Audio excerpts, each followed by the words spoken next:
Good day, everyone. For a change up for my spatial class, I'm actually going to record the walkthrough or how-to for the assignments after they've been submitted to walk through anyone that does miss points that you have a basis to come back to and look through to see where you potentially made a mistake. So with that, you see in front of me, this is from week 1, assignment 1. So really getting some foundation parts ready for the semester ahead and focusing on opening CSVs, saving them, sorting, filtering some of the data. Pretty common tasks that we'll use throughout the semester, so I want to drill this home early on in the semester and get them used to it so it's easier going down the line, and get familiar with the lovely screenshot or snip tool. So you can see in front of you, the first assignment's really just downloading Little Rock data, saving it as an Excel workbook, doing a autofill or essentially fitting the sheet to the content itself, sorting the data, followed by 2 filters based on 2022 and 2021. So with that, let's go ahead and download the data and then get started from there. So I have the data portal pulled up.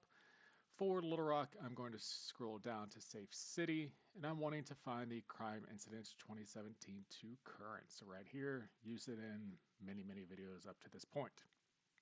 I'm just going to go ahead and click Export CSV for Excel, and I'm going to download this to my folder. I'm just going to type Assignment1 data.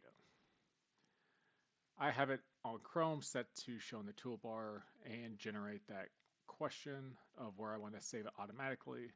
See one of my prior videos on that, or shoot me an email and I'll directly you how to do it.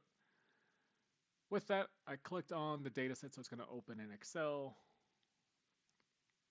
and then we'll be good to go from there. So the first question, we'll come back to that as it opens, is once you have opened the CSV, resave the file as an Excel workbook. Insert a screenshot or snip from that. So we have this open, and we know it's a CSV. You can see it at the top that it has .csv up here. So for that, if you don't get that warning of save as another type of data set, it will usually have a yellow bar. Come up to File, Save As, and you'll see at the top it's already in the folder that I saved this data set to. I want to keep it in the same place. I just want to change the type of file it's saved as. Right now it's a comma separated file. With that, I want to go up to the top towards an Excel workbook, change that, and at this point I can do a snip. So I'm going to come down here. I have it set on my toolbar, snipping, or if you type in the search, it will pull up and you can use the snipping tool that way. Being that it is my slower computer, let's go ahead and do new. And I'm just going to put a rectangle truly box around what I'm saving it as. Now I can copy this, come into my Word document, and I'm going to hit Control V. Control V is the keyboard shortcut for paste for a PC. And now we see that I have this part for step 1 or question 1 in here showing that I'm saving the assignment 1 data as an Excel workbook. Now with that, let's move on to question 2, where it's asking to autofit the contents of each column to the width of the largest cell.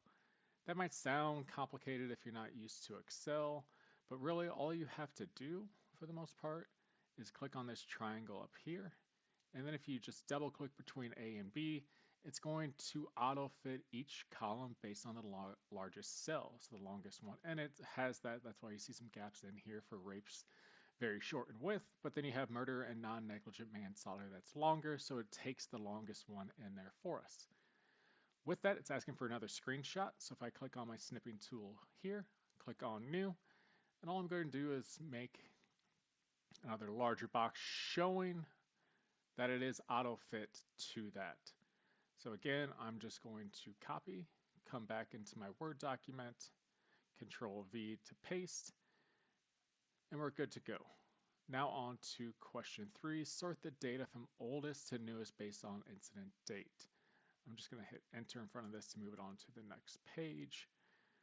All right, so from here we're going to jump back into our workbook, and you can see our first column, our first variable is incident date. So what it's asking is now to sort based on oldest to newest. So since I have everything highlighted, and if you accidentally clicked off and you don't have the whole data sheet highlighted, you can come back up here, click on that little triangle, come up to sort and filter, and we're going to You can do either just oldest to newest right away, click on it, and you're good to go. It does it based on the incident date. If you did not do it that way, and I'm just going to show you another way, you can go to custom sort. You want to sort on incident date. I'm just going to change it real quick to newest to oldest, and it will do it newest to oldest. Keep in mind the question asks for oldest to newest. So I'm just going to come up here, change that real quick back to it. And it's, again, asking for a screenshot of this. So I'm going to hop in my snipping tool, click new again, and just grab this and an example of it. Keep in mind, since we do have same day or month, day, year, minute, yours might be in a little bit of a different order. Don't get out of up in arms about that. I can still see it based on the screenshot itself. Copy this, come back in my Word document, paste it, and we can see that. I can zoom in easily on it and see that. Control and just zoom in, what that looks like and what we're working with. All right, so now on to question 4. It's asking for a filter based on a firearm, so our weapon category, and ag assault as the crime type, and calendar year of 2022.